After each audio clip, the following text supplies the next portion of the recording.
नमस्कार, good morning India. मैं हूं अदिति राजपूत। तो आज वाकई में गुड मॉर्निंग है उन लोगों के लिए जो अर्जेंटीना के फैंस रहे, जो मेसी के फैंस रहे, क्योंकि कल जो वर्ल्ड कप का फाइनल हुआ है वो अब तक का सबसे रोमांचक मुकाबला जो है वो कहा जा रहा है और दुनिया पूरी जो है वो उसकी गवाह बनी है कल रात। तो आखिरकार लियोनेल मेसी ने वर्ल्ड कप में इतिहास रच दिया। 4-2 से पेनल्टी शूट आउट में अर्जेंटीना ने फ्रांस को 4-2 से हरा दिया। फीफा वर्ल्ड कप अपने नाम कर लिया और अर्जेंटीना 36 सालों बाद एक बार वर्ल्ड कप चैंपियन बन गया है। और हम सब जानते हैं कि मेसी का ये लास्ट वर्ल्ड कप था, ये आखिरी वर्ल्ड कप वो खेलने जा रहे थे। ऐसे में सभी सबसे ज्यादा उम्मीदें यही लगा रहे थे, सभी ये दुआएं कर रहे थे कि लियोनेल मेसी आखिरी जो अपना मैच खेल रहे हैं उसमें वर्ल्ड कप उनके नाम हो जाए। इससे पहले अर्जेंटीना ने 1986 में वर्ल्ड कप जीता था। फीफा वर्ल्ड कप फाइनल में शुरू से ही अर्जेंटीना ने पूरे मैच पर अपना दबदबा कायम रखा। मेसी ने पहला गोल किया और फिर मारिया ने दूसरा गोल मारा, लेकिन फ्रांस के एम्बापे ने 80वें मिनट में जाकर, जब मैच खत्म होने में ज्यादा वक्त नहीं बचा था, तब एक गोल कर दिया और कुछ ही सेकंड्स में दूसरा गोल स्कोर करके मैच को 2-2 से बराबर कर दिया। और उसके बाद मैच जिस रोमांचक मुकाबले तक ये मुकाबला गया है वो वाकई में देखने लायक था। एक्स्ट्रा टाइम में दोनों टीमों का स्कोर 3-3 की बराबरी पर रहा और इसके बाद ऐतिहासिक फाइनल में पेनल्टी शूट आउट हुआ जिसमें अर्जेंटीना ने बढ़त बना ली और फ्रांस यहां पर पीछे छूट गया।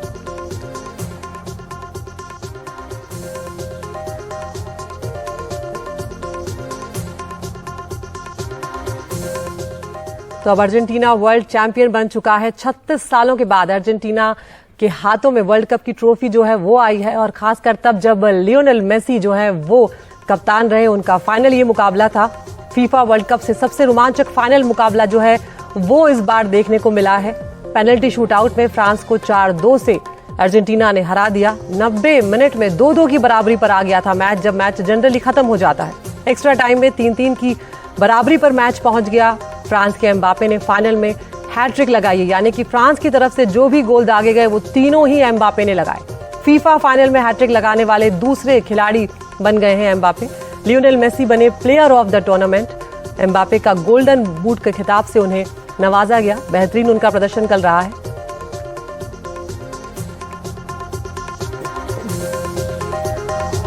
तो ये वो तस्वीर आप देख रहे हैं जहां पर वर्ल्ड कप की ट्रॉफी उठाते हुए अर्जेंटीना की टीम नजर आ रही है। और अब जब प्राइज मनी की अगर बात की जाए यहाँ पर, तो आपको हम बता रहे हैं कि अर्जेंटीना जो विजेता टीम है उसे 347 करोड़ की इनामी राशि जो है वो मिल रही है। अगर फ्रांस की बात करें जो विजेता है उसे मिलेंगे 248 करोड़ रुपए और क्रोएशिया जो नंबर 3 पर रही है 223 करोड़ रुपए उस टीम को मिलेंगे और मोरक्को जो नंबर 4 पर है 206 करोड़ रुपए इनाम की राशि इन टीमों को जाएगी।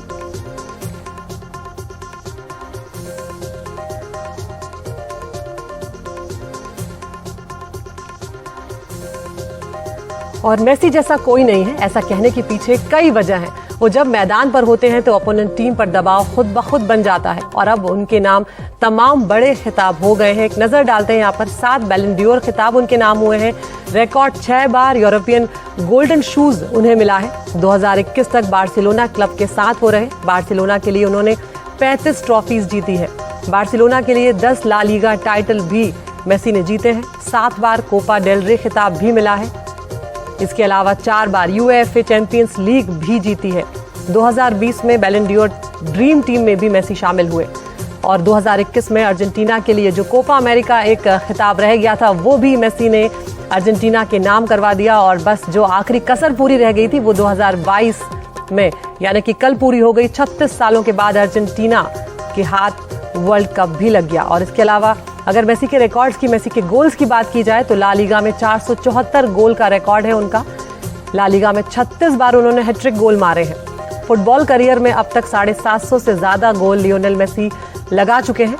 बार्सिलोना क्लब के लिए रिकॉर्ड 672 गोल उन्होंने किए हैं। तो इसीलिए कहा जाता है कि मेसी जैसा कोई नहीं है।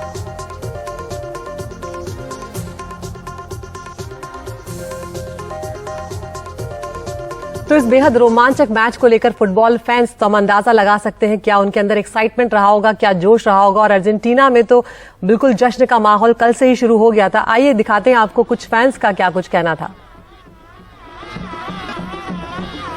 मैं बोल नहीं सकता, मेरे को मैं एक्सप्रेस नहीं कर सकता इस चीज का। वेट कितने दिनों से किया, कितने दिनों से, और आज जो मैच हुआ मेरा हार्ट अटैक होने वाला था और कुछ ही देर में मैं बोल नहीं सकता कितना खुश हूँ। वामोस अर्जेंटीना, वामोस अर्जेंटीना, मेसी यू रॉक। आपको ये डिजर्व था, ये लिखा हुआ था। Oh, I feel so much, such a big emotion, such a big emotion. This or that World Cup, because in the actuality the Argentine people is not happy, but with this World Cup the Argentine people I think is very very happy for Messi, for Di Maria, for Dibu Martinez, because he's the best goalkeeper in the world. I am very happy. रोमांच के लिहाज से कहें तो देखिए जो world cup का जितना अब तक का बेस्ट फाइनल कहा जाता है उनमें से है। वैसे लोग ये भूल जाते हैं कि इससे पहले भी है, मतलब अगर आप एक्स्ट्रा टाइम की बात करें तो 7 बार वर्ल्ड कप का फाइनल जो है एक्स्ट्रा टाइम में गया है और इससे पहले 2 बार पेनल्टी शूट आउट के जरिए भी तय हुआ है। बहुत सारे फाइनल्स है, लेकिन इस वर्ल्ड कप को खासकर आप देखेंगे तो जाहिर तौर पे मेसी के वर्ल्ड कप के लिए याद किया जाएगा। जब ये वर्ल्ड कप शुरू हुआ था, पहला मैच सऊदी अरेबिया से हार गई थी अर्जेंटीनी टीम, तो एक बड़े अखबार ने लिखा था मेसिंग वर्ल्ड कप करके, मतलब मेस हो गया पूरा वर्ल्ड कप। और उसके बाद फाइनल से पहले बीबीसी ने लिखा मेसीज वर्ल्ड कप, मेसी का ये वर्ल्ड कप है। और मेसी ने उसको पूरी तरह से आईने में उतार भी दिया पूरी दुनिया के। कल पूरी रात दुनिया जागती रही और मेसी के कारनामे की चर्चा हो रही है। अगर आप सोशल मीडिया पर भी देखें तो जितने भी ट्रेंडिंग है 1 से 25 तक सिर्फ वर्ल्ड कप के बारे में, मेसी के बारे में, इस जीत के बारे में बात हो रही है। मेसी ने अपने पूरे करियर में 40 से ज्यादा बड़े टूर्नामेंट जीते थे और उनके कैबिनेट में सारे ही ट्रॉफीज हैं। सिर्फ एक ट्रॉफी जो उनके पहुंच से बाहर थी, वर्ल्ड कप, ये 5वां वर्ल्ड कप था उनका और आखिरी वर्ल्ड कप था, उन्होंने अनाउंस भी कर दिया। पहले भी वो एक बार रिटायरमेंट ले चुके थे, लेकिन वापसी की उसके बाद थोड़े ही दिनों बाद उन्होंने वापसी कर ली थी। और ये वर्ल्ड कप जब खेला, बहुत सारे लोग टूर्नामेंट से पहले ये जरूर कह रहे थे कि मेसी का वर्ल्ड कप होगा, लेकिन जब पहली बार वो पहला मैच हार गई तो किसी को लगा नहीं कि अर्जेंटीना वहां से वापस कर सकती है। और ये एक सुपरस्टार, एक जो बहुत बड़ा प्लेयर होता है, उसकी एक निशानी होती है। उनके कोच को मैं सुन रहा था बोलते हुए कि किस तरह से जब पहला मैच वो हारे तो उनके लिए लेसन्स रहा और उन्होंने उस लेसन को लेकर टीम को एक रिबिल्ड किया एक तरह से। और वो एक तरह से उनके लिए वो हार उनके लिए बून इन डिस्गाइज, उनके लिए वरदान साबित हुआ, क्योंकि उसके बाद हर मैच में वो स्पेसिफिक प्लान ABC के साथ आए और उनका होमवर्क पूरे मैच में दिखता था। अगर पूरे इस मैच को भी देखें तो बॉल पोसेशन हर एक लिहाज से, अगर बॉल पोसेशन, बॉल का जो पासिंग है या फिनिशिंग, शॉट्स जो गोल पे लिए गए, वो सब में फ्रांस से आगे थी। ये दिखाता है कि किस तरह से अर्जेंटीनी टीम ने अपने आप को through out the tournament shape किया और जब पीक करने की जरूरत थी तो वो पीक कर गई। और मेसी जरूर है कि जब पेनल्टी शूट आउट होता है उसमें बहुत सारा जितने दबाव में ये टीम खेलती है, जो दुनिया भर की नजरें हैं आप पे, आप स्पॉटलाइट में हो, तो वो एक लक का गेम जरूर हो जाता है। लेकिन भाग्य भी उसी का साथ देता है जो बहादुर हो। और मेसी ने साबित कर दिया कि वो जो एक बहस चलती है कि गोट, ग्रेटेस्ट ऑफ ऑल टाइम, हालांकि मैं उस लीग में बहुत सारे प्लेयर्स को रखना चाहूंगा, जैसे मैराडोना है, 86 में उन्होंने जब वर्ल्ड कप जीता था, मेक्सिको में वो वर्ल्ड कप हुआ था, या पेले ने 3 बार अपनी टीम के लिए जिताया है वर्ल्ड कप। बहुत सारे क्राइफ, योहानस क्राइफ हॉलैंड के, उन्होंने कभी वर्ल्ड कप नहीं जीता, लेकिन जिस लेवल के खिलाड़ी थे, तो इस तरह जिडान है, उन्होंने 2 बार अपने वर्ल्ड फ्रांस को जिताने में, तो और किलियन एम्बापे जो अभी सिर्फ 23 साल के हैं, आने वाले समय में पता नहीं क्या होंगे वो, मतलब उनकी स्पीड देखिए, ड्रिबलिंग स्किल देखिए, उनका फिनिशिंग देखिए, उन्होंने वर्ल्ड कप जिताया है। इस मैच में 3 गोल करना बहुत बड़ी बात है, तो जाहिर तौर पे लेकिन ये जरूर है, मेसी के फैन भारत में और पूरे दुनिया भर में उनको greatest of all time GOAT जरूर कहें। बहुत सारे, मतलब मेसी से इस पूरे टूर्नामेंट में गलती भी हुई, ये इस टीम लगातार बिल्ड करते रहे, जैसे मैंने पहले कहा, वो मिस भी किए, बहुत सारी गलतियां हुई। और मेसी, जिन लोगों ने जो मेसी को पहले से देखते हैं, वो ये जरूर है कि मेसी 35 साल की उम्र में जो है, और बार्सिलोना के लिए जब वो ट्रॉफी जीतते हैं 27 साल, 28 साल, उस दोनों में फर्क भी है, उनकी स्पीड में, उनके फिनिशिंग में, सब चीज में फर्क है। लेकिन मेसी का क्लास हमेशा दिखा है, जिस तरीके से वो असिस्ट कर रहा है बॉल को। पिछला जो मैच था जब वो टीम फाइनल में पहुंची, अल्वारेज को उन्होंने जो बना के पास दिया, एक जैसे मैराडोना ने 1986 में, मैं बता रहा हूं कि वो जब पूरी टीम में वो पूरे वर्ल्ड कप के आउटस्टैंडिंग प्लेयर के तौर पे वो नजर आते थे और अपनी टीम को ले जाते थे। यहां भी मेसी उसी तरह से कप्तान है, अपनी टीम को मार्शल करते हैं और टीम का जो मोटिवेशन है उनको देख के पूरी टीम उनके अराउंड जरूर है, लेकिन टीम खेलती हुई नजर आती है। अकेले मेसी खेलते हुए नहीं नजर आते।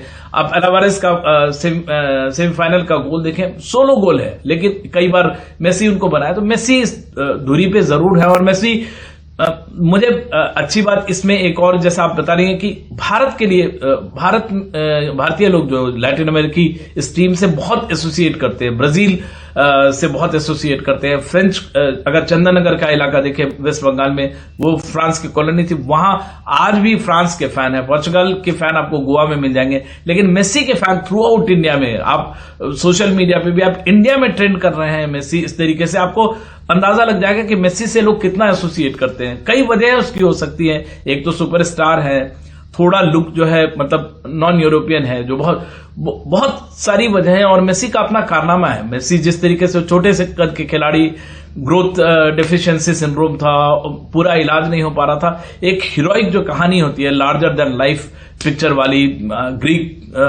हीरोज जैसी, वो जो मिथिकल कहानियां हैं, उन सब कहानियों के सुपर किरदार बनकर उभरे हैं मेसी। और जाहिर तौर पे जो हमारी जो पीढ़ी है, जो भी उनको देख रही है, या जो यंगस्टर जो उनको देख रहे हैं, वो आने वाले पूरे समय में उनको जरूर याद करते रहेंगे।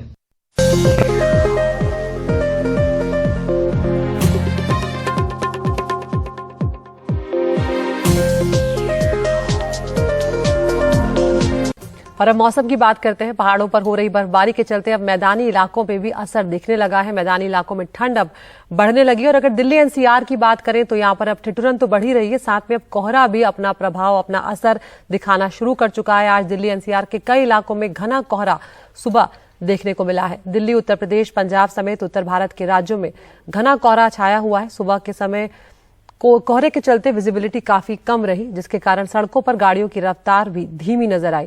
वहीं कोहरे के साथ साथ दिल्ली एनसीआर में प्रदूषण की भी समस्या लगातार बनी हुई है और उसके चलते जो हवा की गुणवत्ता है वो अभी भी गंभीर की श्रेणी में बनी हुई है। दिल्ली के साथ बिहार और यूपी की अगर बात करें तो यहां पर भी कई शहरों में प्रदूषण की स्थिति काफी खराब चल रही है। कई शहर ऐसे हैं दिल्ली एनसीआर के अलावा दूसरे राज्यों के भी, जहां पर प्रदूषण काफी बढ़ा हुआ है।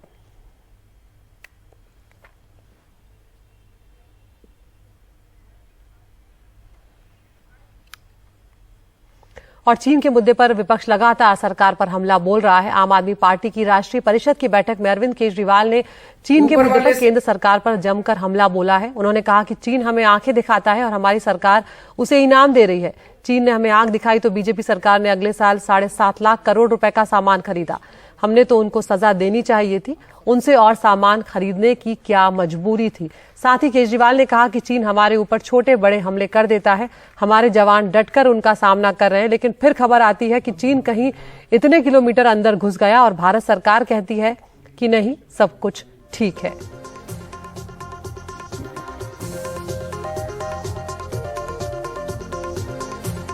अब एक तरफ चाइना हमें आंखें दिखा रहा है, एक तरफ बॉर्डर के ऊपर हमारा सैनिक जो है वो चाइना का डट के मुकाबला कर रहा है, अपनी जान तक दे रहा है। कई सैनिकों की जान चली गई। और दूसरी तरफ मैं देख रहा था कि हम चाइना को इसका इनाम देते जा रहे हैं। हमारी सरकार, केंद्र सरकार को पता नहीं क्या हो गया, भारतीय जनता पार्टी की सरकार को पता नहीं क्या हो गया, उनको सजा देने की बजाय वो हमें आंख दिखाते हैं। उनकी आंख में आंख डाल के उनको जवाब देने की बजाय उनके साथ हम और सामान खरीद रहे हैं, उनसे चाइना से और सामान खरीद रहे हैं। 2020-21 में, यानी कि पिछले से पिछले साल में, हमने $65 बिलियन का चाइना का माल खरीदा। चाइना ने और आंख दिखाई। तो भारतीय जनता पार्टी की सरकार ने अगले साल $95 बिलियन का 7.5 लाख करोड़ का और सामान खरीदा उनसे, और सामान। उसके बावजूद सुनने में आता है कि चाइना कहीं पे इतने किलोमीटर अंदर घुस गया, चाइना कहीं पे इतने किलोमीटर अंदर घुस गया। भारत सरकार कहती है नहीं नहीं सब ठीक है।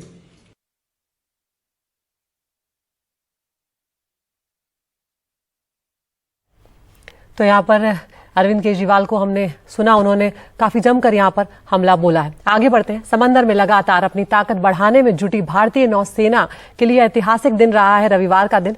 70% स्वदेशी तकनीक से बना और अत्याधुनिक घातक हथियारों से लैस विनाशक युद्धपोत मोरमुगांव नौसेना के बेड़े में शामिल कर लिया गया। इस अवसर पर बोलते हुए रक्षा मंत्री राजनाथ सिंह ने कहा कि हम अब मेक इन इंडिया नहीं, मेक फॉर वर्ल्ड की तरफ बढ़ रहे हैं। भारतीय नौसेना के प्रोजेक्ट 15B की श्रृंखला का दूसरा और 70% स्वदेशी तकनीक से बना विनाशक युद्धपोत मोरमुगांव नौसेना के बेड़े में शामिल कर लिया गया। मुंबई नेवल डॉकयार्ड पर आयोजित समारोह में रक्षा मंत्री राजनाथ सिंह ने इस युद्धपोत को नौसेना के बेड़े में शामिल किया। साल 2016 में समंदर में लॉन्च मोरमुगांव युद्धपोत को अब INS मोरमुगांव के नाम से जाना जाएगा। युद्धपोत एक उदाहरण है भारतीय नौसेना की बढ़ती ताकत का और साथ ही स्वदेशीकरण का, क्योंकि मझगांव डॉक में पूरी तरह से बनी है ये। इसका 70% जो मशीनरी है और जो हथियार हैं वो स्वदेशी तकनीक से बने हुए हैं, जो कि स्वदेशी निर्माण में मेक इन इंडिया में बढ़ता हुआ भारत का ये कदम है। इसीलिए रक्षा मंत्री राजनाथ सिंह ने बड़े ही साफ शब्द में कहा कि भारत सिर्फ मेक इन इंडिया की तरफ ही नहीं बढ़ रहा है, बल्कि मेक फॉर वर्ल्ड की तरफ भी बढ़ रहा है। यानी कि अब हम न सिर्फ अपने लिए इस तरह के हथियार या युद्धपोत बनाएंगे, बल्कि हम इस तरह के युद्धपोत लोगों के लिए, दुनिया के दूसरे देशों के लिए भी बना सकते हैं। आज अंतर्राष्ट्रीय जगत में भारत की ताकत बढ़ी है। पहले इंटरनेशनल फोरम पर अंतर्राष्ट्रीय जगत में भारत कुछ बोलता था तो उसकी बातों को जिस गंभीरता पूर्वक लिया जाना चाहिए नहीं लिया जाता था, लेकिन आज इंटरनेशनल फोरम पर भारत कुछ बोलता है तो दुनिया कान खोलकर सुनती है कि भारत बोल क्या रहा है। यह भारत की हैसियत सारी दुनिया में बनी है। इस युद्धपोत का नाम गोवा के सबसे पुराने बंदरगाह से लिया गया है।